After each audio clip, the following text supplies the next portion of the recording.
ماہنامہ دریافت سے انتخاب کی سیریز کے سلسلے میں ناصر بغدادی کا ایک مضمون جس کا عنوان ہے کامیوں کا نظام فکر۔ کامیوں کا نظام فکر ماہنامہ دریافت کے شمارہ نمبر 8 میں شائع کیا گیا تھا، آج اسے دوبارہ پیش کیا جا رہا ہے۔ ناصر بغدادی کا مضمون کامیوں کا نظام فکر سماعت فرمائیے۔ آواز و پیشکش ظفر جمیل۔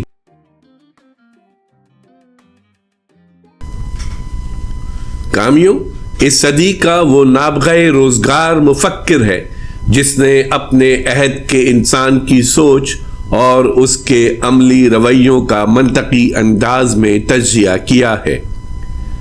اس کی تحریروں میں جن کرداروں کی زندگیوں کو پیش کیا گیا ہے وہ اپنے دور کی معاشرتی اور سیاسی زندگی اور اس کے تناظر میں بگڑتی ہوئی انسانی صورتحال کی بھرپور عکاسی کرتی ہیں۔ یہ کردار ایسی دنیا کے باسی ہیں جہاں برفانی لا تعلقی بدہی حقیقت بن کر سامنے آتی ہے، جہاں دوستانہ گرمجوشی اور باہمی تعلقات کی حدت آمیز بو قلمونی کا دور دور تک پتہ نہیں۔ کامیوں انسانی زندگی کے منفی پہلوؤں پر سے یوں پردہ اٹھاتا ہے کہ سخت گیر حقائق سے آنکھیں چار کرنے والے لرزہ بر اندام ہو کر رہ جاتے ہیں۔ کامیوں فرد کی تنہائی، بدی و نیکی کے باہمی امتزاج سے پیدا شدہ تناقضات، موت کے تصور سے داخلی احساسات کی اثر پذیری اور انسان کے بارے میں انسانی شقاوت کو اپنی تحریر کا موضوع بناتا ہے۔ دراصل یہ وہ عوامل تھے جو دوسری عالمگیر جنگ کے دوران اور اس کے بعد جنگ سے متاثرہ علاقوں کے افراد کی زندگیوں کو براہ راست متاثر کرتے رہے تھے۔ انسان کی نظر میں اس کی اپنی زندگی لایعنیت کا ایک ماڈل بن کر رہ گئی تھی اور وقت میں محصور زندگی غریب الہیئت گرسٹکس رویوں کے خطوط پر جاری و ساری تھی۔ کامیوں کے اکثر معاصرین عدمیت پسند واقع ہوئے تھے اور خود کامیوں بھی نظریہ عدمیت کے غیر نوشتہ اصولوں سے اثر پذیر ہوئے بغیر نہ رہ سکا تھا۔ اس کے باوجود وہ اخلاقی اقدار، اعتدال پسندی اور عدل و انصاف کو معاشرے میں پوری طرح رائج اور نمو پذیر دیکھنا چاہتا تھا۔ اس نے اپنی زندگی کے آخری زمانے کی تصانیف میں بے تعصب بشریت، لبرل ہیومنزم کے حوالے سے عیسائیت اور مارکسیت دونوں کو مسترد کر دیا تھا۔ ہر بڑے ادیب کی تحریروں کے بین السطور اس کی زندگی کے تجربات کو پڑھا جا سکتا ہے۔ کامیوں کی ابتدائی تحریروں میں اس کا ماضی بلند و بانگ آواز میں قاری سے ہم کلام ہے۔ کامیوں کے مضامین کا پہلا مجموعہ 1937 میں شائع ہوا تھا۔ اس میں کامیوں جا بجا نوسٹالجیا کے چراغ روشن کرتا ہوا نظر آتا ہے۔ قاری اس کی ماں، نانی اور معذور ماموں کی تصویریں محسوس اور غیر محسوس انداز میں دیکھ سکتا ہے۔ باپ کی موت کے بعد کامیوں اپنی ماں اور بڑے بھائی کے ساتھ اپنے ننیال چلا گیا تھا۔ یہاں وہ سب ایک ساتھ 2 کمروں کے ایک چھوٹے سے فلیٹ میں رہنے لگے تھے۔ یہ وہ جگہ تھی جہاں اس کے بے کیف بچپن نے اندیکھے اذیتناک تجربوں سے گزرتے ہوئے جوانی کی دہلیز پر قدم رکھا تھا۔ کامیوں یوں سادگی اور دیانتداری سے ان ناخوشگوار گزرے ہوئے دنوں کا تذکرہ کرتا ہے کہ جس سے قاری متاثر ہوئے بغیر نہیں رہ سکتا۔ کامیوں اپنے مضامین کے دوسرے مجموعے 1938 نوسٹ میں الجزائر کی اس روح پرور سرزمین کے بارے میں اپنے جمالیاتی احساسات کو تر و تازہ لفظوں کی زبان عطا کرتا ہے، جہاں کا قدرتی حسن اس کے نزدیک ہفت اقلیم کی دولت سے زیادہ گراں مایہ تھا۔ دونوں مجموعوں میں انسانی زندگیوں کے بے ثباتی اور بے کیفی کا موازنہ قدرت کے خواب گو مناظر کے پر اسرار جاودہ حسن سے کیا گیا ہے۔ ایک طرف انسانی زندگی کا مصدر و ماخذ لایانیت ہے جو بے ثباتی اور بے رنگی و بے لطفی کے باوصف ایک زندہ حقیقت ہے، تو دوسری طرف قدرت کے جانفزا نظارے ہیں جن کی سدا بہار تازگی اور بہار آفری خوبصورتی بے مثال بھی ہے اور لازوال بھی شاید۔ کامیو یہ کہنا چاہتا ہے کہ انسانی لایانیت کا براہ راست تعلق قدرت کے معنی آفری عوامل سے ہے، اور یہ باہمی ربط و تعلق قانون قدرت میں موجود تضادات و تناقضات کی بین مثال پیش کرتا ہے۔ تیسری دہائی میں کمیوں کی تخلیقی مصروفیات کا دائرہ وسیع سے وسیع تر ہوتا گیا۔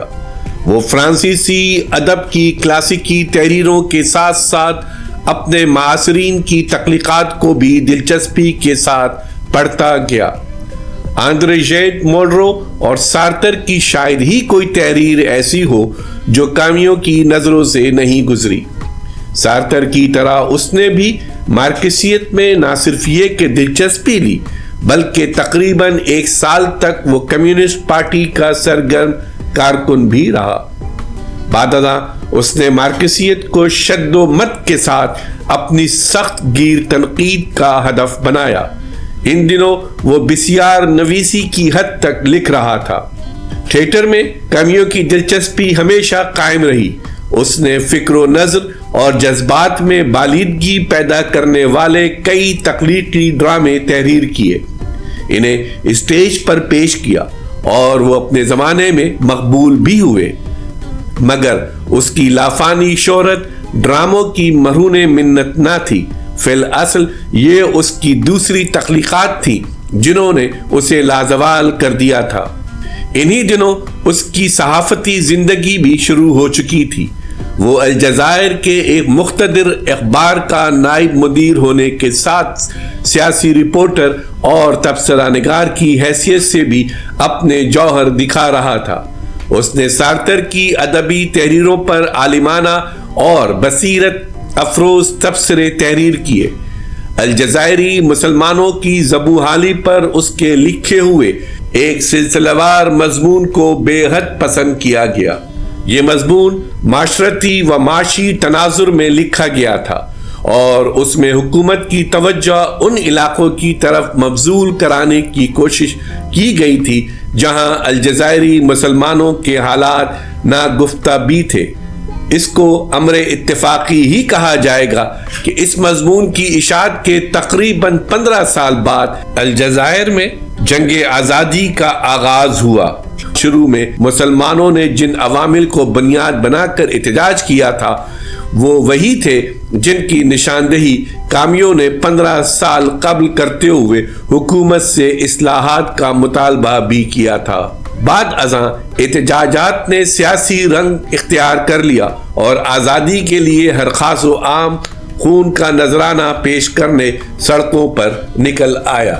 کامیوں کے لکھنے کا کم و بیش وہی زمانہ ہے جب بر اعظم یورپ آتش فشاں کے دہانے پر کھڑا تھا۔ کرۂ ارض کا کوئی علاقہ محفوظ نہیں تھا اور 4 سو فضا میں بارود کی زہریلی بو بسی ہوئی تھی۔ ان پر آشوب حالات میں صاحبان ادراک کے لیے زندگی معنی و مفاہیم سے یکسر معرہ ہو چکی تھی۔ شاید یہی وجہ ہے کہ کامیوں نے اپنے عہد کے تناظر میں علامتوں کے بو قلموں تنوع کے ساتھ انسانی زندگی کی لایانیت کو تمام تر وضاحت کے ساتھ پیش کرنے کی کوشش کی ہے۔ اس نے لایانیت ایبسٹریٹی کی اصطلاح کو وضع کیا اور اس کے پس منظر میں انسان اور اس کی زندگی سے وابستہ وسیع تر لایانی مسائل کا منطقی اور منضبط ڈھنگ سے تجزیہ پیش کیا۔ بعد ازاں اس نے باغی کے سخت گیر کردار کو اجاگر کرتے ہوئے تاریخی تناظر میں بغاوت کے اسباب و علل کا جائزہ لیا۔ فی الحقیقت اس کی وضع کردہ اصطلاحات لایانیت اور بغاوت میں ایک قدر مشترک ہے۔ ایک لایانی انسان زندگی کی یک رنگی اور بے معنویت سے فرار کی خاطر قانون قدرت کے خلاف علم بغاوت بلند کرتا ہے، لیکن بغاوت انسانی لایانیت سے نجات حاصل کرنے کا تیر بہدف علاج نہیں۔ انسانی لایانیت ابدی ہے اور برقرار رہتی ہے۔ کامیوں کے خیال میں ایک کامیاب لایانی انسان وہ ہے جو تن بتقدیر ہو کر خود کو حالات کے سپرد کر دیتا ہے اور بغاوت کے عمل سے گزرنے کی لاتعیل کوشش نہیں کرتا۔ کامیوں دیومالائی قصص کے حوالے لایانی انسان کے مسائل کی پہنائی اور وسعت کے پس منظر میں اس کی تنہائی، احساس محرومی اور خود اذیتی اور تشکیک و بے یقینی کے عناصر کو ضبط تحریر میں لاتا ہے۔ اس ضمن میں myth of Sisyphus ایک بے عدیل مثال ہے۔ کامیوں انسانی زندگی کی لایانیت کے حوالے سے یہ ثابت کرنے کی کوشش کرتا ہے کہ ایک لایانی انسان کی روزمرہ کی بے رنگ میکینکی مصروفیات اور دیوتاؤں کی طرف سے سیسیفس کو دی گئی سزا میں قدر مشترک ہے۔